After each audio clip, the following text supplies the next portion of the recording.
안녕하세요. 세상의 모든 지식 중에서 사람이 살면서 음으로 양으로 많이들 사용하고 있지만 학교나 사회에서 잘 알려주지 않아 가깝게 하기엔 너무나 먼 좀 잡스런 지식들만 모은 잡학TV입니다. 최근 이런 증상이 생기신 분 안 계신가요?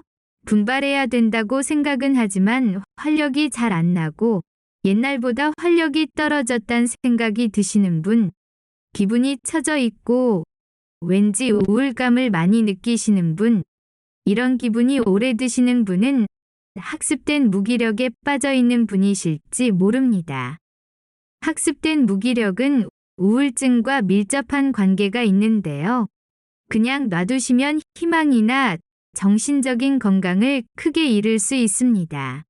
오늘 이 학습된 무기력에 대한 설명과 원인, 그리고 여기에서 빠져나오는 방법에 대해 한번 알아보겠습니다. 그러니 비슷한 증상을 갖고 있으신 분은 끝까지 시청해 주시면 다시 활력을 되찾으실 수 있을 테니 끝까지 시청해 주십시오.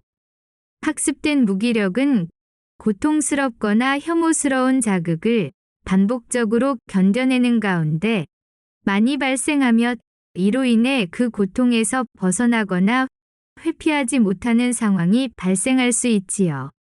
이런 경험 이후에 동물은 이 상황을 벗어나거나 회피하지 않는 것을 수용해버리거나 배우는 것을 실패하는 일이 발생하기도 하는데요. 즉, 혐오스러운 자극이 있는 상황에서는 자신의 노력이 헤쳐나가는데 전혀 도움이 안 된다는 학습을 하게 되고 제어권을 상실함으로써 시도도 포기하게 된답니다. 요즘처럼 복잡하고 여러 가지 일들이 항상 반복해서 발생하며 그래서 세웠던 목표가 달성되지 않는 등 실망스러운 일이 자주 발생하면 자기는 아무리 하려고 해도 안 된다고 생각하게 되고 본인도 모르는 사이에 학습된 무기력에 빠져들 수도 있습니다. 열심히 했지만 결국 성공하지 못했으니 앞으로 본인이 아무리 노력을 해봤자 어떤 목표도 달성될 가능성은 없다고 아예 처음부터 포기를 하게 되는 겁니다. 즉, 사태를 바꿀 수 없는 상태에서 본인은 컨트롤 불가능하다고 생각하는 게 학습된 무기력의 근본적인 원인이 될 수 있습니다. 이 학습된 무기력과 매우 관계가 깊은 것이 우울증인데요. 학습된 무기력의 특징인 의욕의 저하나 무기력감은 우울증의 가장 큰 증상 중 하나이지요. 그래서 학습된 무기력은 우울증의 기전을 설명하는 유력한 모델이 되기도 합니다. 그럼 사람은 일반 야생동물도 아닌데 왜 학습된 무기력에 빠지게 되는 걸까요? 사람이 학습된 무기력에 빠지기 쉬운 이유가 발생하는 일의 원인 귀속이 같은 패턴에 있을 때입니다. 원인 귀속은 자신에게 일어난 성공이나 실패의 원인을 어디에서 찾는가 하는 겁니다. 즉, 성공이나 실패의 원인을 누구 탓이나 덕이라고 생각하고 거기에 연결하려고 하는 거죠. 많은 사람들이 자기에게 발생한 일의 결과를 유의식이나 무의식적으로 생각을 하게 됩니다. 성공이나 실패의 원인이 무엇인가를 생각해서 실패했다면 추후 같은 실패를 하지 않으려고, 성공을 했으면 다음에는 좀 더 쉽게 성공을 하려고 하기 때문이지요. 이렇게 성공이나 실패를 생각하는 것이 그 후의 학습 의욕에 큰 영향을 주는데요. 이 원인 귀속은 크게 두 개의 축으로 또 그것을 네 개의 영역으로 나눌 수 있습니다. 첫 번째 축은 원인이 내적인가 외적인가이고 두 번째 축은 그 원인이 지속적인가 아니면 일시적인가입니다. 내적 외적 축은 원인의 주체가 본인에게 있는가 타인에게 있는가에 있고 다른 축은 그 원인이 일회성인지 앞으로 계속 지속되는지에 있습니다. 이 두 개의 축을 바탕으로 귀속은 네 개로 구분이 되는데요. 지속적이고 내적 원인이라면 능력의 유무, 지속적이고 외적이라면 원인의 곤란도, 일시적이고 내적이라면 노력, 일시적이고 외적이라면 운으로 나뉩니다. 사람은 실패의 원인을 타인 탓이 아니고 본인 탓이라고 생각할 때, 또 원인이 일시적이 아니고 지속적이라고 생각할 때 그 악영향이 커지게 됩니다. 그럼 학습성 무기력에 빠지는 이유를 한번 살펴보겠습니다. 학습성 무기력에 빠지는 순서를 보면 다음과 같은데요. 1. 매우 어려운 일을 경험하고 2.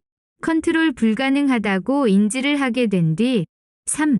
내적으로 지속적인 요인에 귀속되어 있고 4.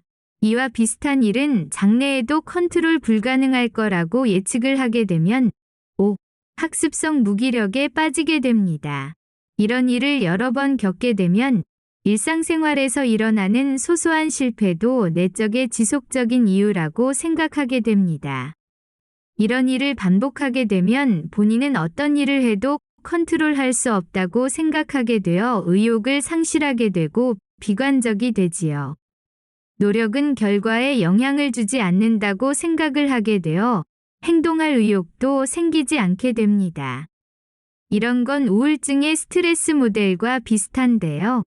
여러 번 같은 스트레스, 그것도 스스로 컨트롤 안 되는 스트레스를 받게 되면 결국 자기 힘으로 아무것도 안 된다고 생각을 하게 됩니다.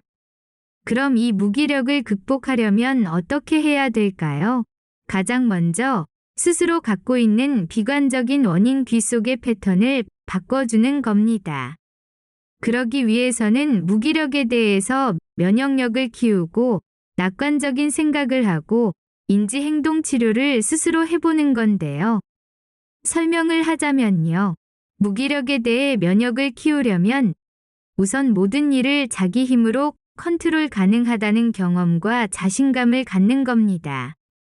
무기력은 결과에 대해 자기는 아무리 노력을 해도 그 결과에 영향을 주지 못해 안 되는 일이 연속적으로 발생하는 데서 출발합니다.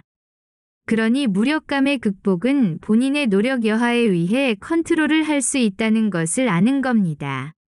스트레스 받는 일이 자기 스스로 노력해서 해결됐을 때 자신감을 갖게 되어 그 자신감은 학습성 무기력에 잘 안 빠지게 해줍니다. 자신감을 갖기 위해서는 과거에 극복한 자신감을 생각하는 데 있고 자신이 없다는 것은 과거에 극복한 것을 잊어버렸을 수 있다는 겁니다. 또 스트레스가 없는 상태에서는 면역력이 생기지 않는다는 거죠. 왜냐하면 면역력은 스트레스를 느끼는 상태에서 그것을 극복해야만 면역력이 되는 거니까요.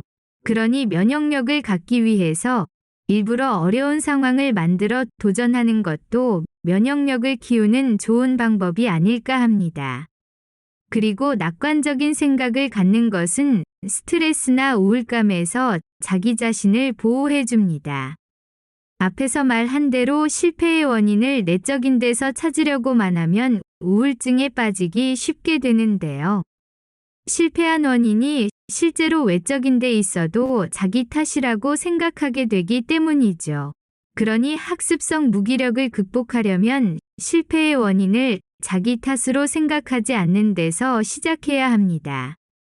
실패의 원인이 내 탓이 아니고 외적인 요인이라고 낙관적인 생각을 하는 것이 좋다는 건데요.